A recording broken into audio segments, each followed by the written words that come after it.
Nani mokondi. Tobete Yesu maboko. Amen. Alléluia. Que le Dieu Tout-Puissant puisse bénir notre papa Abraham. Kalunga, que l'Éternel les bénisse abondamment. Alléluia. Amen. Bien-aimés, s'il vous plaît.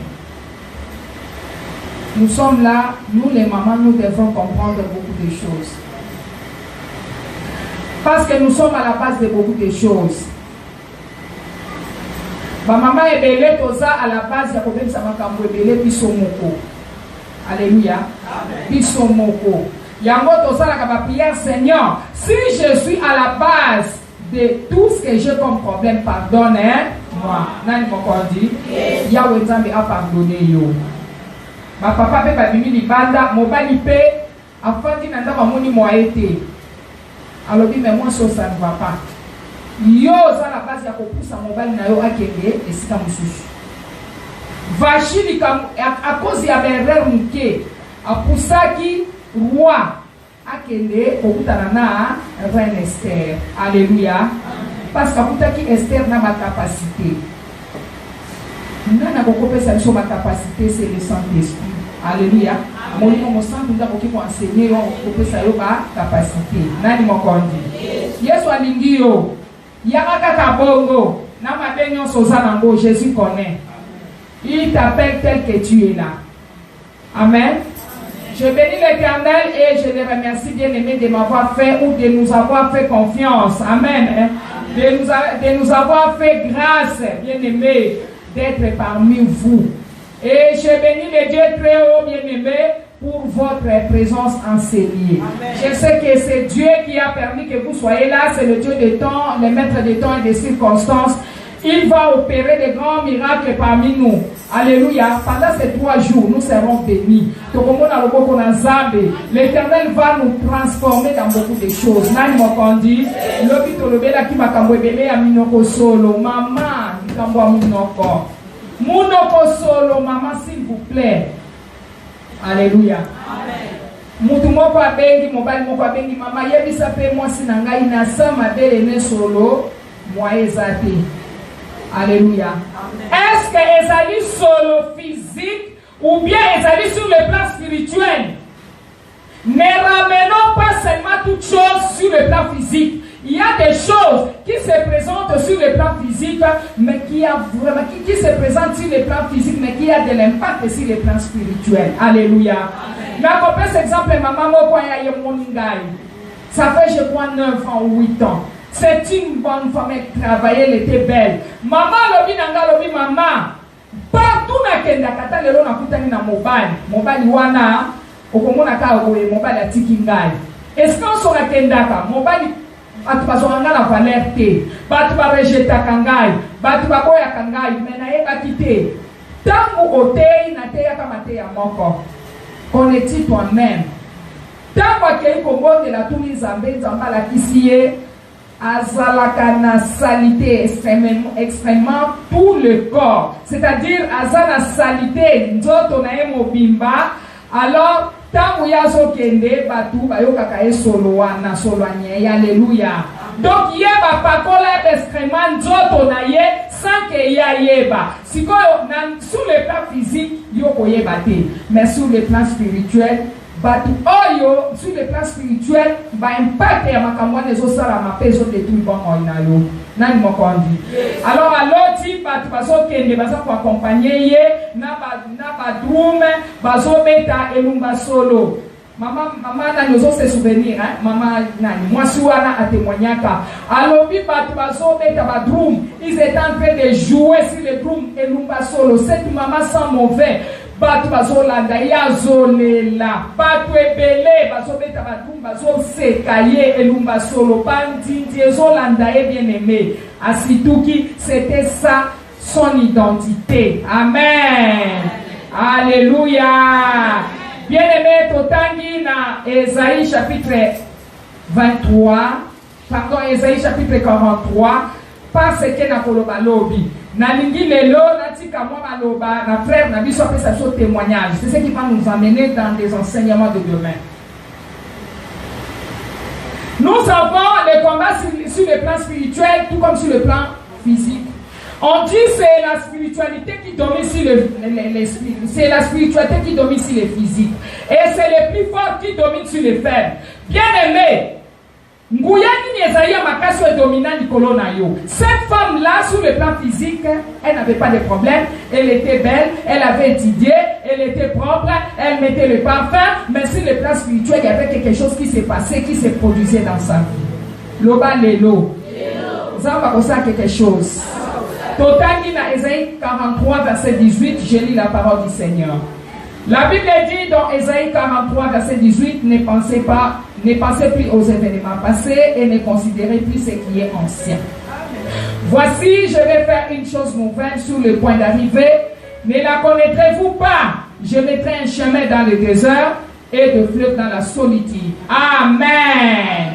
Je mettrai un chemin dans le désert. Nani mokondi.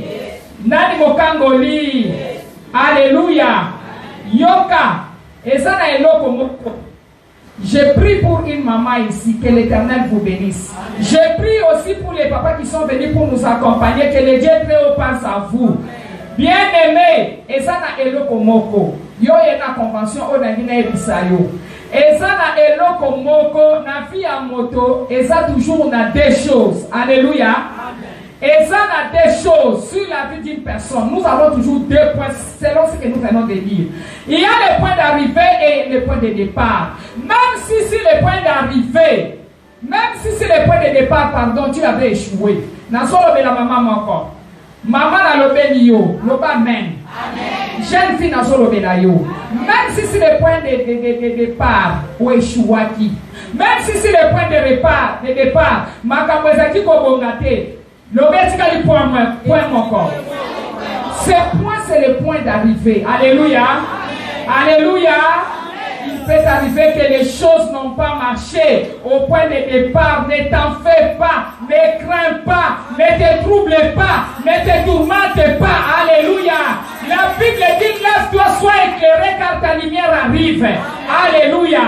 Même si c'est le point de départ, au échoua qui n'a mariage na yo. Sur le point de départ, au soit qui fiancé à Tiki ou à Kebozoma Simususu. Sur le point de départ, le travail ne marchait pas. Bien aimé, même le commerce. Mais il y a encore un point qui se présente devant toi. C'est le point d'arrivée. Je te dis la vérité, c'est le point d'arrivée. Tu es capable de faire quelque chose dans ta vie. Et il est même sur le point de faire quelque chose. Alléluia. Amen. Il est sur le point de faire quelque chose. Amen. Ne crains pas. Amen. Ne te tracasse pas. Parce que Jésus-Christ de Nazareth est vivant. Il te personnes. Il te reste encore un point. N'abandonne pas ton foyer. Ne te décourage pas. N'abandonne pas ton ministère. N'abandonne pas ton travail. À cause des difficultés que tu as, continue ma soeur. Continue. Il te reste encore un point. C'est le point de départ. Et le point d'arrivée. Point d'arrivée en Goyango. Moi je crois. Si le point d'arrivée c'est la restauration. Si le point d'arrivée bien aimé, ce sont des bonnes choses. Si le point d'arrivée c'est l'harmonie conjugale. Si le point d'arrivée, c'est la fécondité. Si le point d'arrivée, bien aimé, c'est le mariage. Alléluia. Alléluia.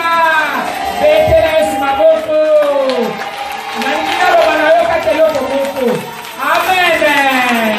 Quel ami chez Aline? Femme, lève-toi pour faire quoi? Amen. C'est ça notre grand thème. Que la femme se lève pour bâtir sa maison. Alléluia. Tomoni, lève-toi. Dans Psaume 68, verset 2, la Bible dit lève-toi, dans Psaume 60. Non, pas Esaïe. Psaume 68. Alléluia. D'abord, pas Esaïe. Psaume 68, s'il vous plaît. Nous sommes dans le psaume 68, verset 2. Pardon. Dieu dit ceci. Psaume 68, verset 2. Dieu s'élève, ses ennemis se dispersent. Alléluia. Amen. Quand ton Dieu, l'éternel Dieu en toi s'élève, tes ennemis se dispersent. Or, dans le livre d'Ésaïe, chapitre 60, verset 1, c'est ce que nous verrons demain. La Bible dit, lève-toi et sois éclairé, car ta lumière arrive. Nani mokondi. Tokolobi la yango. Amen. Hein? Mais qu'est-ce que le mot bâtir? Qu'est-ce que signifie d'abord le mot bâtir? Bâtir, c'est quoi? Bâtir, c'est construire. Bâtir, c'est édifier. Alléluia. Qu'est-ce qu'on va bâtir? Ce sont des maisons. Or, la maison représente la famille. Nani mokondi. La maison représente la famille, représente les groupes de personnes. Amen. Hein? D'une même famille ou d'un même sang. Nani mokondi. Alléluia. On bâtit quelque chose qui est déjà détruit. Femme, lève-toi pour bâtir ta maison. On ne peut que bâtir quelque chose qui est détruit. Alléluia. Voilà pourquoi, comme ta maison est détruite, ta maison représente ta vie, représente ta famille, représente tes enfants, représente ton mari, représente, je ne sais pas, tes frères ou sœurs. Alléluia. Mais ici, on dit lève-toi pour bâtir. C'est pour bâtir ce qui a été détruit. Amen. Or, la famille, c'est une institution divine. Jésus Maboko. Yoka, avant de bâtir des familles heureuses ou une maison heureuse, nous devons passer de la femme égyptienne, alléluia, à la femme hébreu. Amen. Amen. Ton moni va comportement à la femme égyptienne. Mais maman, vous avez qu'à église aux sambila. Mais vous allez même dans la famille, ils ont côté. Même dans la lingomba, ils ont côté. La femme égyptienne, la Bible dit, quand quelqu'un reçoit Jésus comme Seigneur et Sauveur, toutes choses anciennes sont passées et toutes autres choses deviennent nouvelles. Toutes choses dans votre vie deviennent nouvelles. Mais depuis Yonanga Toye Paina Yesu, Toko Ite, Disale Wanaka Katilelo, Alléluia. Es-tu une femme égyptienne ou bien es-tu une femme hébreu? Nous connaissons le comportement des femmes égyptiennes. Total Delila. Vous avez vu? Ce que Delila fait, ce sont des enseignements que nous avons eu dimanche. Femme égyptienne, yo jeune fille aux Aliawa, aux autres qui ne sont pas sur ma poudre magique, ma poudre à domination. Aux autres qui ne conçoivent pas comme maman, pour la coachée du bosson na yo, bon makila na yesu musana moni. Alléluia. Amen. Natunio, makila na yesu musana nango nini. Maman, tout ce que les femmes égyptiennes font, c'est ce que toi aussi tu fais. Alléluia. Amen. C'est ce que toi aussi tu fais. Amen. Amen. Moi si oyo azali une femme égyptienne, azali moi si oyo ndenge bauti côté ya biso ya makambo azana yaouli hein, yaouli. Est-ce que tu sais qu'aujourd'hui si les choses ne marchent pas dans ta maison, à la base c'est toi-même. Maman basi ya basoda. Oyebi basoda bazana ba caractère moko boye. Surtout ba o bazana nous na cesse niveau ya cesse komela ba masanga ba biloko. Mama, yo sa mwasi ya soda. Osaka kasoki ya che yo poche. Boko swana, boko finga na mafinga moko incroyable. Es-tu femme égyptienne ou es-tu femme hébreu? Alléluia. La femme hébreu représente aujourd'hui une femme chrétienne remplie et conduite par le Saint-Esprit, selon Galates chapitre 5, verset 22. La femme hébreu représente aujourd'hui une femme chrétienne qui est remplie et conduite par le Saint-Esprit, selon Galates chapitre 5, verset 22. Alléluia. Amen. Là, nous avons des caractéristiques des femmes égyptiennes et hébreux. Nous avons des caractéristiques. Nous avons les caractéristiques des femmes hébreues et des femmes égyptiennes. Mais mitala, caractère nayo eza il y a ma femme égyptienne ou bien il y a ma femme hébreu? C'est ça la question que tu dois te poser. Es-tu une femme égyptienne ou hébreu? Nous allons tous découvrir, bien aimé, Kakanakatia, conférence haute. Alléluia. Nous allons tous découvrir au travers de la parole de Dieu. Amen. Hein? Donc, comment on a ma caractéristique, il y a ma femme égyptienne, ma camonini va salaka.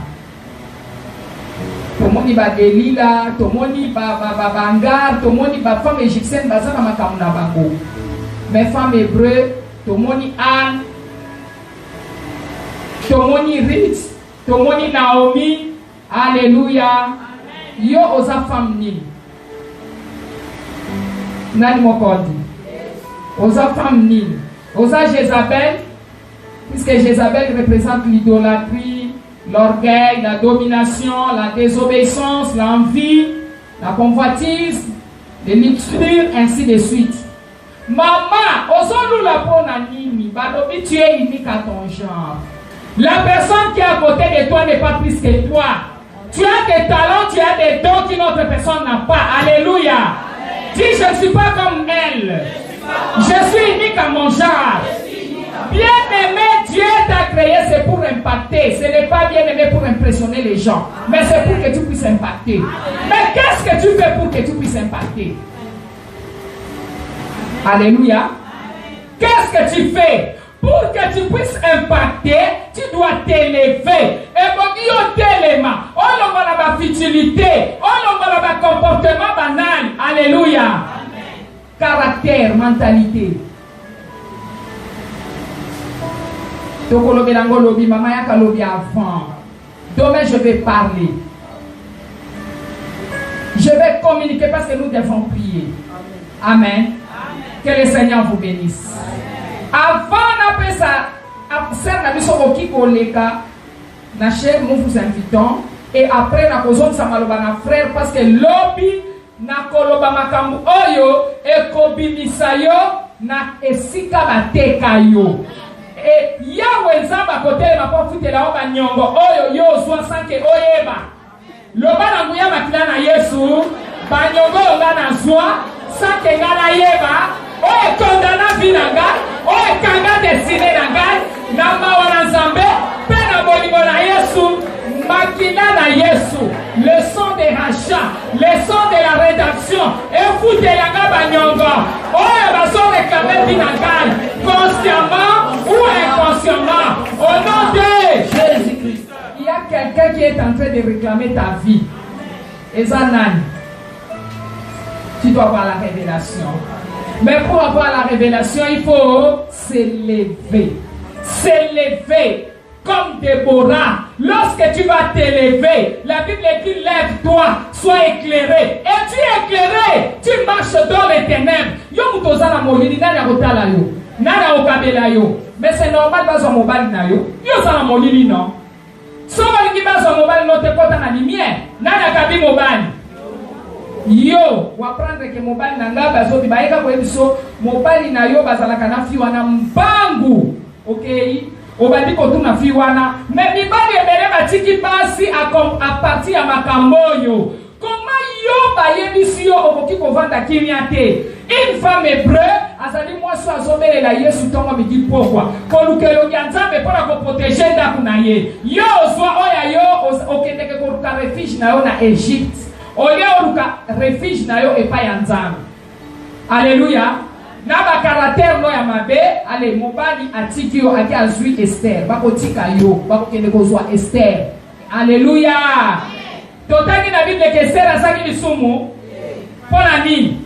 Parce que Vachi a compris que grandeur, honneur, oh Nzambe a tchaki katinaye pour la kopesa ye libala. Alors Nzambe a décidé mutu oyo a eba ki importance à libala. Atindi Esther pour Esther akango la peuple naye. Nani mokondi? Eza la famille moko bazo souffrir. Nzamba kotinda mobali na okende kuna okende kosunga bango. Yo tikali obandi kolela. Loba Nzambe kangola ngai. Mimi sana na berre.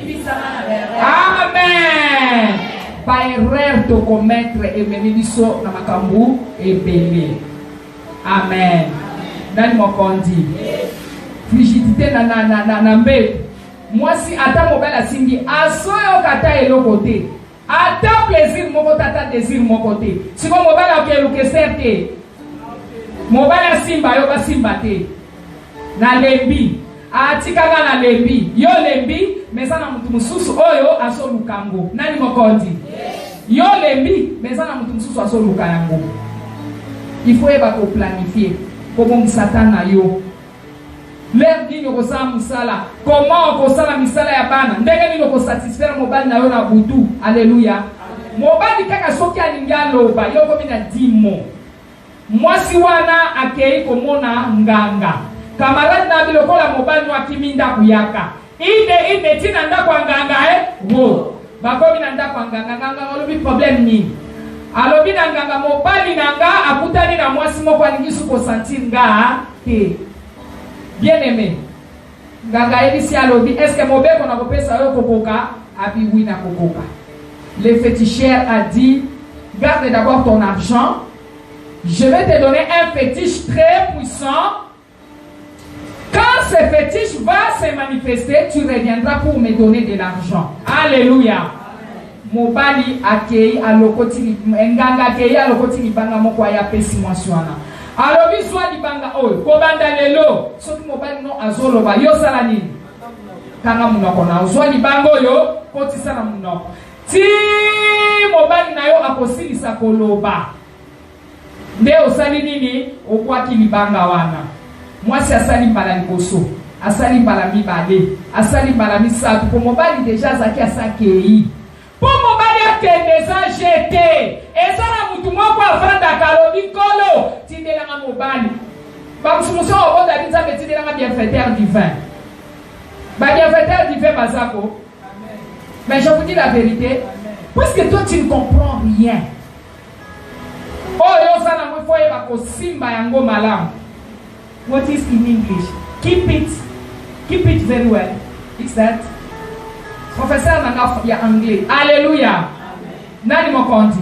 Simba yango bien. Oh yo zanango. Soko sali erreur otike kwe mutu mususu. Nil n'est indispensable, n'est-ce pas? Amen. Ah, mobali ya sous lobby, alobi moi ça fandinye. Mobali ya sous lobby kuna une semaine, 2 semaines mobali abi moi sinanga sa nini. Mobali azaki suko bimate. Ayi abandi ko fanda na ndaku, mobali ko mo fanda na ndaku. Moi ça kini mbangwe panganga. Alobi papa nganga yoka, makambo échanger na ndaku nanga mobali nanga yi a changer ki se simbi. Alléluia. Nganga lobite zalaki kisite oza munoko tro. Alléluia. Tetele sumaboko ezalaki kisite munoko eleki lokola filipili mobala ye musala biso soko zalaka bongo heureusement Yesu asali nini akangoli. Amen. Amen. Ah abimisi mbo wapesa nganga lobite.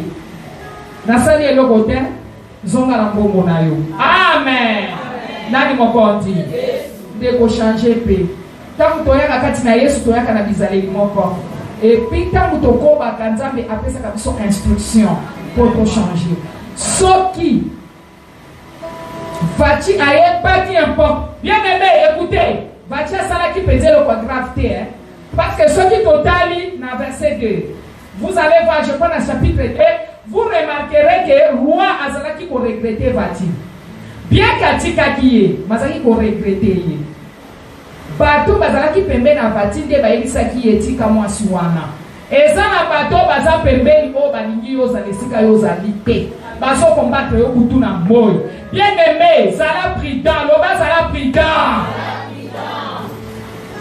Bato baza pembeni ya mobali ozo vivre na ye bazali bazotala bango mutu baza observer bayebisi mobali babi soki otosi teke olongola mwasi oyo basi nyonso bakokoma bongo.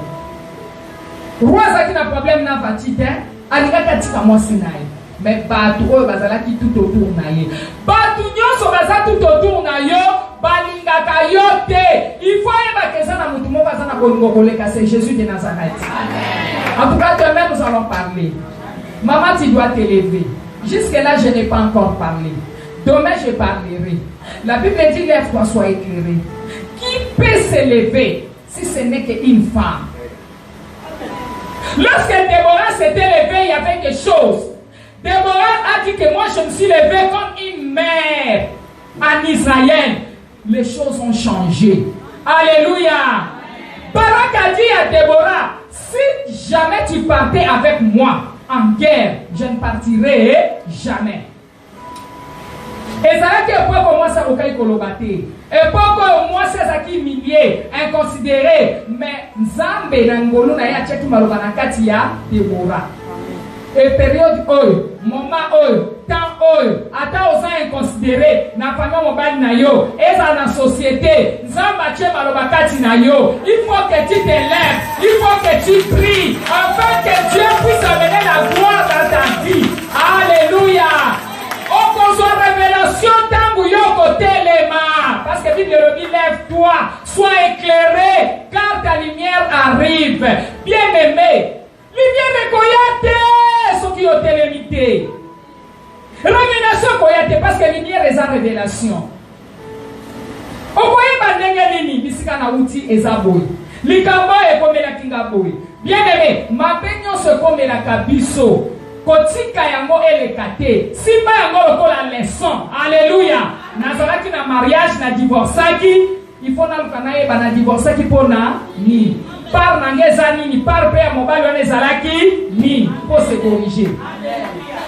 Okendaki quelque part ou échouaki lukana ye pourquoi est-ce que j'ai échoué? Amen. Nani mokondi. Demain nous allons parler. Soyez là avant. Passez s'il vous plaît, acclamons Jésus. En tout cas, nous avons béni dans le séminaire. Nous avons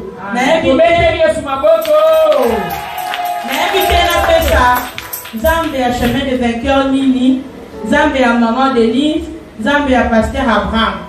Parce que nous avons na comité berero pasteur Até. Na échoué na premier mariage nanga. Pour reconstruire l'eau comme un il faut reconnaître les erreurs. Tant que nous sommes orgueilleux, à reconnaître les erreurs, et ça, nous avons perdu. Maman, non, maman, mon mariage, c'est pas une abisso, et c'est pas une abinoté. Maman, il y a qu'un thé à Yomwana, à l'oukipa, tout à côté yanga, na boy, na monaki qui na kokaki. Mais na kutani na makambo na ishuaki. Na ishuaki, il faut accepter en gros. Na on peut se tenter à 100% pour les bandes na zakina ba comportement nyoso pasteur a détaillé. Il y a un caractère, il y a querelle, il y a manque de maîtrise, peu importe problème. Na ishuaki. Mais les Zamba tini séminaire alinya pesa makambi na sika. Pour te répondre à la même erreur. Mais le problème, c'est apporte dans le remède. Et c'est un niveau, Déborah. Déborah, c'est une femme à 3 dimensions. Sur le plan spirituel, elle était prophétesse. Sur le plan familial, elle était épouse. Et puis sur le plan physique, elle était juge. Donc, enfin, une femme à 3 dimensions, Déborah. Alors, moi personnellement, j'assiste dans des cours, des conférences. Oh, on a foutu à héros quand même. Je suis des cours en ligne. Comme dans le confinement, moi, il a bougé, ça a quitté dans ma église. Dans la en ligne, comment une femme peut bâtir son entreprise sur le plan financier. Moi, si surtout, il faut au moins 3 revenus naïe. Moi, si surtout, il faut au moins minimum 3 revenus. Et ça va point épeler on peut s'amouquer parce que je ne vais pas trop parler. Premier point exemple, ceux qui moi si à un commerce naïe. C'est la femme qui bâtit la maison. Tant moi si à un bana. Il faut se poser des questions. Les lots n'a pas n'a commis erreur. À l'époque, on m'avait donné $30 000, je me rappelle. Et pas ex-mobile dans la salle business. Malgré que je suis licencié en économie na tangaki, aboyaki vraiment dans ça. Ma pesa kanga mbongo pour dans ça la business. Na boyaki ko ça la affaire. Écoutaki donc, j'étais un peu une femme comme on dit inutile parce que j'étais à la maison. Moussaka kolamba ko ça la je ne faisais rien. Je n'apportais rien. Pesangai. Okomona muntu pa za na makambu na ye. Yo ko ke na kosenga mbo. Mais quand une femme a son commerce, moi si surtout o ya boti déjà même à botité. Il faut zala na elogo o ya botiki la bana na ye. O ya botiki la génération na ye. Tant muntu o ya uti na génération na ye aye amoni alobi que oui o yoza maman na nga mutati kela kingai o yoza koko na nga mutati kela kingai. Mais koya na ndenge ni c'est quand ozoteka. Pour devenir millionnaire, pour avoir de l'argent, ce n'est pas le diplôme, ce n'est pas l'État. Il faut oser un revenu na yo. Toutes les personnes qui sont des millionnaires, des milliardaires, ce sont des gens qui ont vendu. Diplôme et pesa kambongo, c'est la connaissance. Moi si il faut donner l'eau il y a l'imoso à tekaka. Il faut qu'on ait un commerce na yo. Ceux qui ont un commerce mi-balé, plusieurs femmes tombent en faillite. Ils ont un commerce, même commerce, exemple, la orange. Même orange,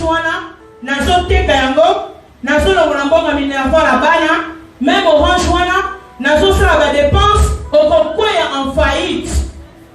Il faut au moins des commerces. Orange, Mike. Surtout orange. Mbongo ya orange ezo servi na ba dépense bénéfice aux autres. Mais mbongo ya maki okoki ko dépenser yango te. Eza oyo ba bénéfice wana ezo bima. Ozo multiplier yango et komatisa commerce na yo ya maki. Yango lobi okoki ko fongola entreprise, lobi okoki ko ma grande fournisseur, lobi okoki ko somba terrain na mbongo wana. Ba na pe ba lobi ke oui maman tikeli ngai terrain. Et ça, bongo. Yango, moi, ce sont des cours que je paye l'argent pour la Zouago. Et ça va pour élever autosanango.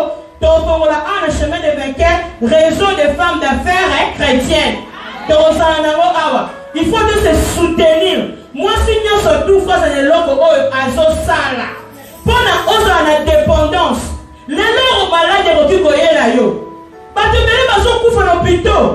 Malade yeli mwana na yo mobala sate nana nisambongo mais soki ozo na prévenir to mama na papa na azobela ozo na mbongo to kosunga bango ndenge nini.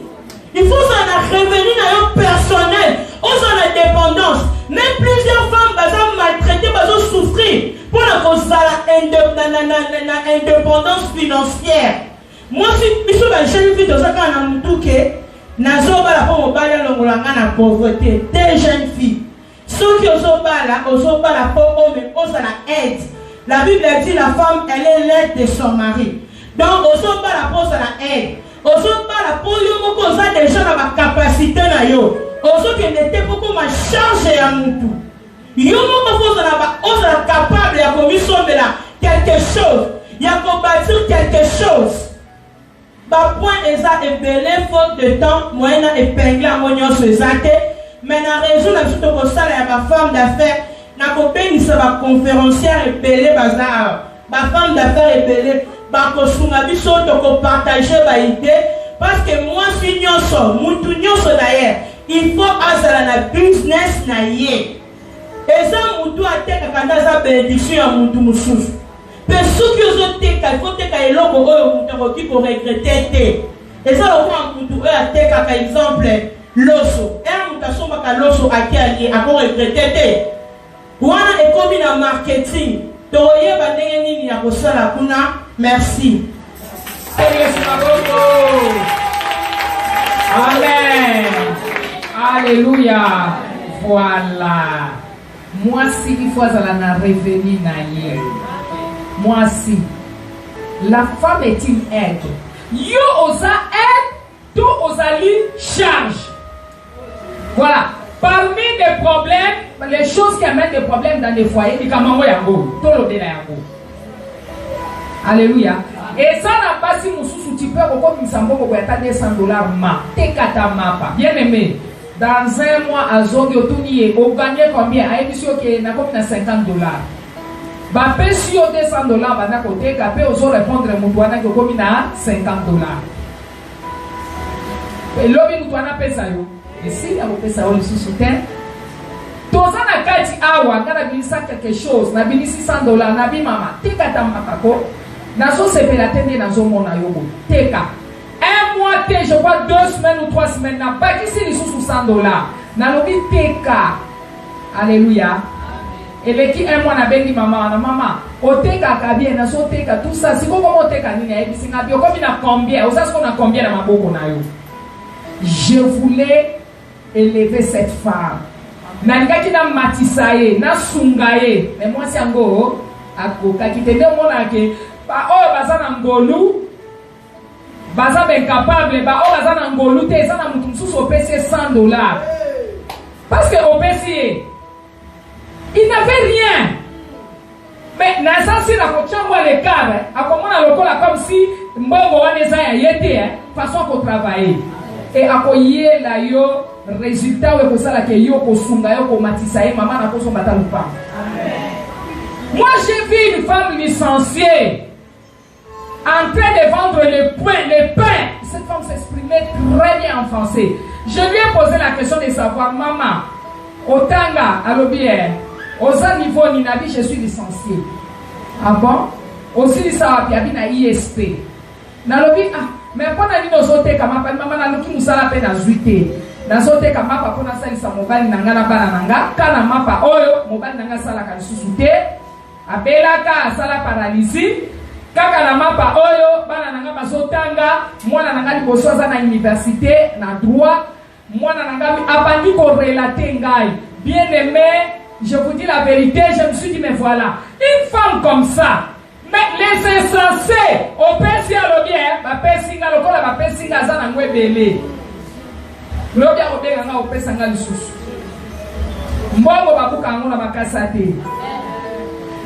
Alléluia. Ce n'est pas facile de l'argent. Il ne faut jamais jouer avec de l'argent. Même c'est pour la contribution de l'œuvre de Dieu. Ce n'est pas pour prendre à l'aide dépasser comme un pasteur individuellement, c'est un péché. Alléluia. Amen. C'est pour le travail de Dieu. Il faut mettre l'ordre dans les choses de Dieu. Pourquoi les l'homme a tout passé les hommes basés sur son autorité, basés sur la valeur pour la makamba modèle wana. Nani mon compte. Bien aimé maman, il faut en revenir. Qu'est-ce que tu fais pour être valorisé, pour impacter? Hier j'ai parlé. Pour que tu puisses impacter, parce que nous sommes venus pour impacter. Toi tu t'habilles, tu mets des maquillages pour qu'on te voie. On n'a pas besoin de tout ça. Tu as besoin d'impacter parce qu'il y a quelque chose en toi. Alléluia. Maman, ça a quelque chose.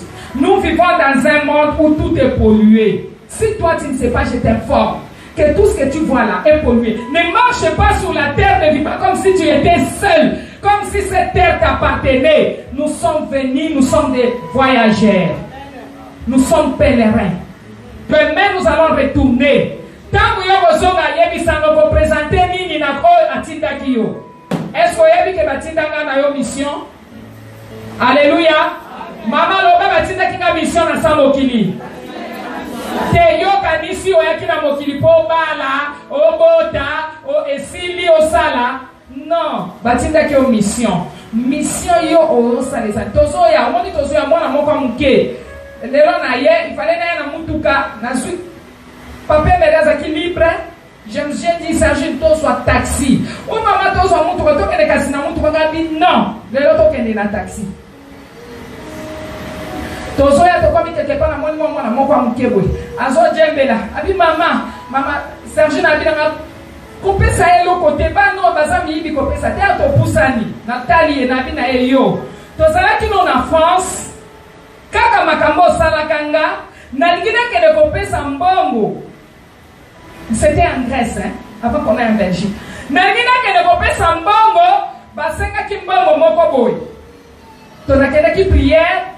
Alors, papa dit que 5 il fallait na pesa. On a pesa juste 50 euros. 50 euros n'était rien par rapport à mon Nazalaki. J'avais vraiment de l'argent. Mais 50 dollars étaient payés. 50 euros, pardon. Nalingi na bimisa 50 euros na kendo pesa. Ah, pour qu'elle était. Non, on a ma cessé aventure. Mais j'étais touché. Na pesité, empêché ngai. Mais quand on toquait Belgique, tu toquais disque, tu n'as pas papa. Er to zongi na Grèce. Parce qu'il fallait to zongi la wana na hôtel to zalaki. Na bimi, sermon kwa zayi ko sambela awa. Azako lukala nda mbali na ye, azoke ko sala ba démarche zo simbate. Aye ko changer kombo, azu kombo na ngai. Et mais ko lobate ke kombo na ngeza pire, non. Mais je suis en train de chercher la délivrance jour et nuit. La délivrance de non. Alléluia. Je n'ai pas dit que moi je suis déjà arrivé. Je suis loin. Très loin. Je cherche Dieu en profondeur. Parce que je sais la mission que Dieu m'a donnée. Alléluia. Les maisons, les véhicules, les voyages, c'est rien. Osanango. Est-ce que vous voyez pas? C'est parce que tu n'as pas la révélation. Mais demain, je vais te parler quelque chose qui va t'amener à comprendre que tu as la vision. Et bien aimé, quand Dieu donne la vision, il donne aussi la provision.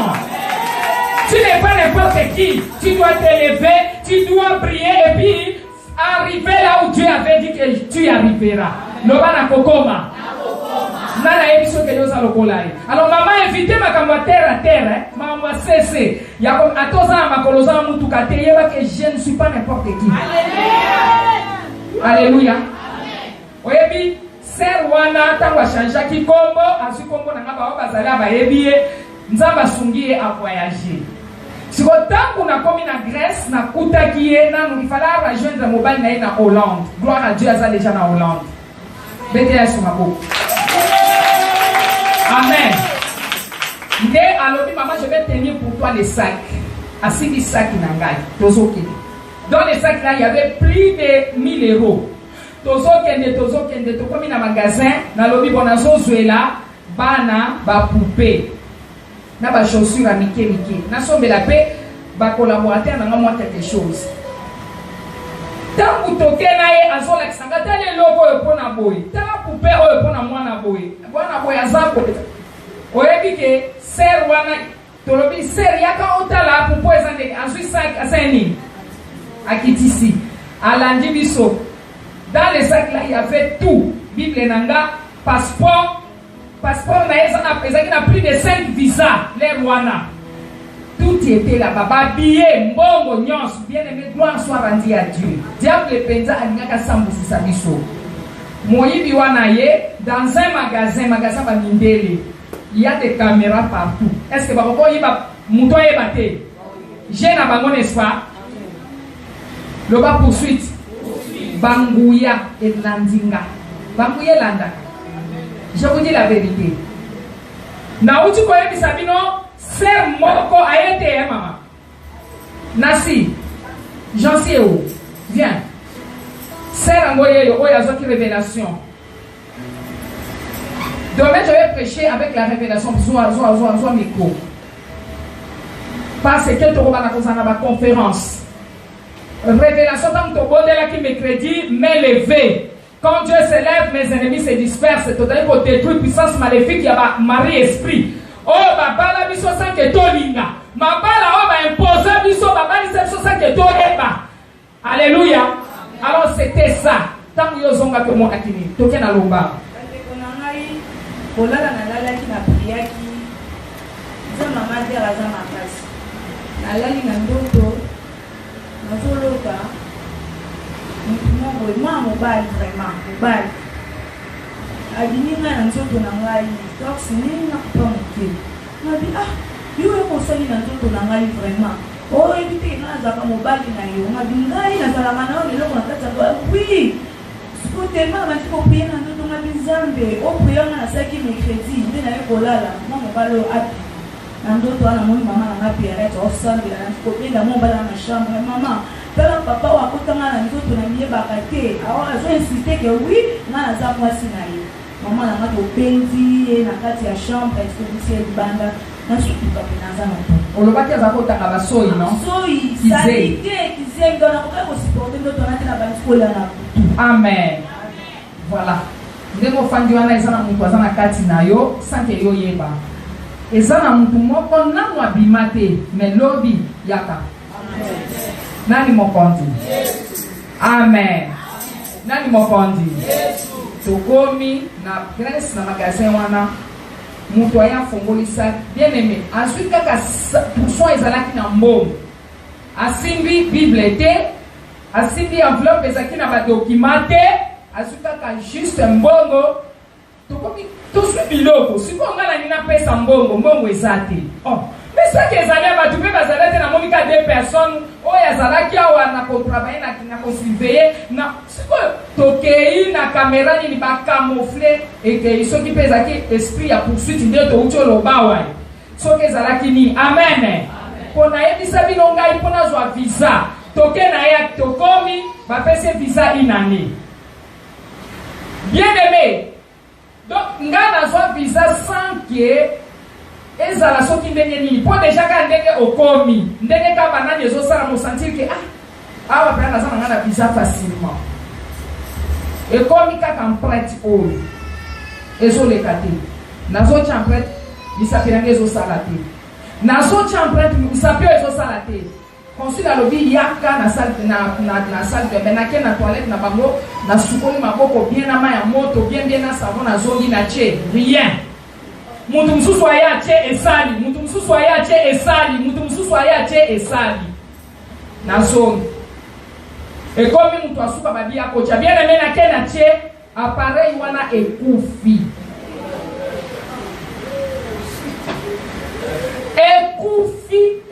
ebebi baye kobenga balobi na momoni ke bato nyonso bazalaki bazwi emprunte yo même ata soki tokopesa o visa okovoyage ndenge lisoka emprunte na yo eza te kende yaka mardi nazongi nakoti priere naluki révélation loba révélation osoko échoué parce que nano ozwi révélation baproblème na yo te oyebi zwa ba révélation ekosunga yo lelenge nini yo koprie. Le monde de Dieu, c'est le monde de révélation. Yo soko lotika kobosana. Yo soko lotika kaikendeke. Eza nini? Alléluia. Asako tambola. Akanisa zaye moko. Mama esili te, tu dois prier. Ndenga bimaki wana. Wazonga eza nango jeté. Donc tu dois garder en permanence le feu de Dieu sur toi. Alléluia. Bien aimé mbongo wana eke bongo. Eke heureusement ya zalaki na mbongo mususu. Na utaki kotea mwambo mke na zaki na mona maboko nde sala ki eko sala ke non to eko oso. Alléluia amen. Ser moko to zalaki kobondela na ya vanto koma awa ayibisinga mama na nani na loti nyoka na kati ya salle. C'était un lundi to zaki na veillé azoluka ngai nalobi me nyoka oyo azoluka ngatala nyoka munene nabi me nyoka oyo ayebi ndenge nini kenga na yaki awo abandi komitu na nyoka na lukia oloba makila na Yesu bombanga makila na Yesu bombanga makila na Yesu bombanga soki nyoka ana akompembe na ya devia ke azoluka ye nyoka bimi atuni mutu moko azali pembe na me nyoka oyo akoti awa azoluka nga ayebaki kenga na zawa ndenge nini. Mutu wana répondre ya lobi alandaki makolo ya bamprinte na yo. Makolo na yo bamprinte na yo place onyataka. Balandaka yango. Loba makila na Yesu. Sopana na mabele nyonso nga na konyata. Au nom de Jésus. Amen. Le sang de Jésus doit être aspergé sur ton chemin, sur ta route, partout où tu iras, même dans ta maison, bien-aimé. Toi-même, corps, âme, esprit, consciente, inconsciente, subconsciente, volonté, intellect, doit être couverte par le sang de Jésus. Nani mokon. Amen. Emprunte à ma boko na yo. Emprunte à ma kolo na yo. Bakenda na ngwatu basala ni. Na zobi. Na kote nzambe nzamba pesi na révélation. Na eko zonga mardi bien aimé na komi Babenga balite yote zela kuna, c'est-à-dire yoko makaba machine ça coûte cher yote. Bazui bampeta batu nyonso na koma depuis 9h na ambassade. Tunangai. Na eko kota na 18h. Emi koloba na suka ya batu nyonso. Pona no kite na kwa boma nini? Ebe bisa musala mukolo wana. Na koti na bi Yesu makila na yo. Eza la marque na matina Golgotha na impacté maboko na ngana makila na Yesu. Na kei na che empreinte et salini bi. Bien aimé. Yondo zomo na makambo na bosi le plan physique. Makambo yo zo vivre ça sur le plan physique te. Tika ko juger batu. Oh basala yo. Oye biangote. Ba mema photo na yo, ba so manzaka na yo, ba so sous-vêtement na yo, ba bebisa yo, atolali na mobile yo kakoka kama pe. Mwasi mo ga singa mama Denise libala na nge kufa kindengeni. To discuter muke na mobile na ngamba mo na zero na sani. Na bwaki kuna ndenge pasteur Aucholo. Lobi nango na pusani na kwe na mbetu. Lobi okuna poteme lobi mekitaka na set. Ozola na mbetu kwani. Na zidra na tandi na se. Mobile lani na mbetu ngana ndani na se. Na sali une semaine, mobile pasoro barange logote. Moteme lobi alibima na yoka na salon. Na komi na salon na bandi kolala. Un mois, motema msolo bina ngai longwa na yoka. Na longwe na ndaku mama libala nange kufa bongo. Na longwe na ndaku na ngane mobile azumwa simsusu ako. Bien aimé. Oh, esika oyo zomo nezana tina tezana mutu mungu akoya. Keba. Tangu mususu yoza kina nguya moko kati na yo. Place ovanda ki mwaye mutu wana mona bola mwezate. Kaka yo bimi, bien aimé kaka yake imobela matini ni. Bakena mwasi wana wapi? Bakesa la tour na meri. Mais nana ngake sa tour. Eloko yoza na moko mona mweza na tina te. Neza na mutu mususu. Oyo akovaloriser yango. Alléluia. Alors pour que tu comprennes que eloko ngana za na mweza na importance, il faut que tu t'élèves, il faut que la lumière de Dieu arrive dans ta vie. Et cette lumière va descendre dans ta vie. Tu seras transformé en une autre personne. Tu sais, tu n'es pas n'importe qui, maman. Tu as beaucoup de talent. Moi, c'est ça le kola nzete ambila. Nzete ambila. Et ça, la banani ebele. Maman. Moi, si azana mabele, azana sexe. Mon père azana sexe. Bon côté. Moi, si même maï na ya miso eza richesse. Sexe na eza richesse. Mabele o eza richesse. Moi, si akobota, mon père atazanani. Il fit un certain moment où il était dans les ventres dignes. Ah. C'est la femme qui contrôle le monde. Acclame Jésus. Le bâti n'a rien pour la gaspillette. Oh Dieu de soudaine intervention. Lève-toi dans ta majesté.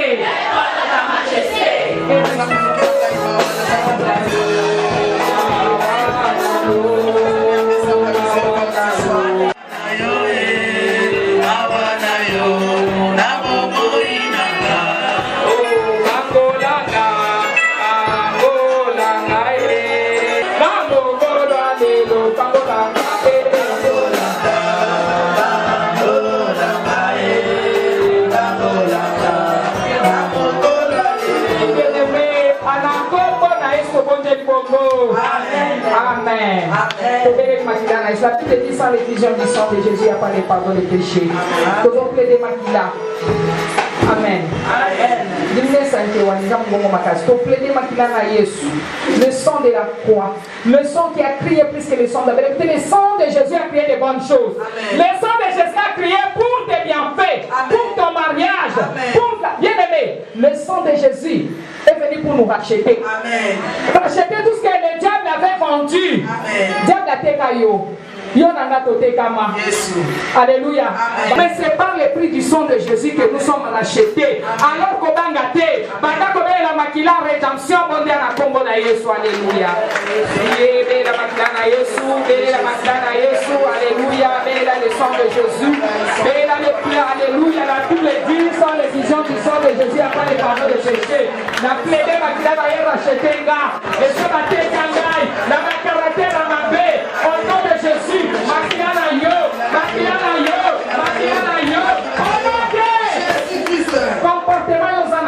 ça c'est la tête d'ailleurs. Nani mon compte. Yes. Le Seigneur Jésus. Dans les rêves ou dans la réalité. Consciemment ou inconsciemment. Naturellement ou nyonga. Oh ma soie.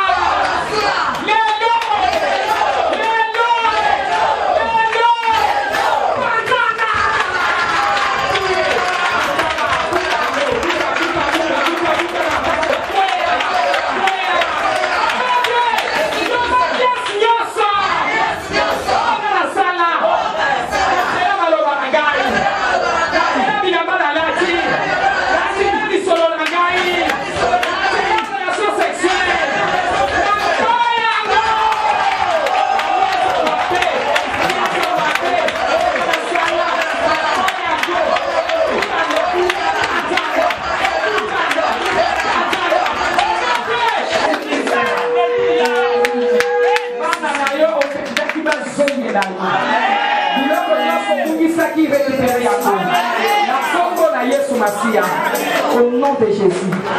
Alléluia. L'élevé. Tu es là, Seigneur. Alléluia. Ce n'est pas pour rien que tu nous appelles, nous les mamans. Tu as dit la possédée de la femme écrasera la tête du serpent. Seigneur, la sémence de la femme écrasera la tête du serpent. Laisse que tout ce que ma sœur avait perdu, tu puisses récupérer au sanctuaire. Au nom de Jésus, récupérer cette fois, même 1000 fois, selon ta foi, tout ce que tu avais perdu, récupère.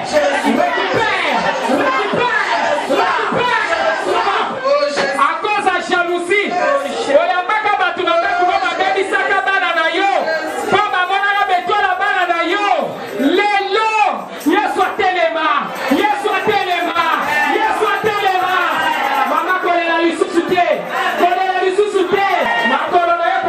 Maman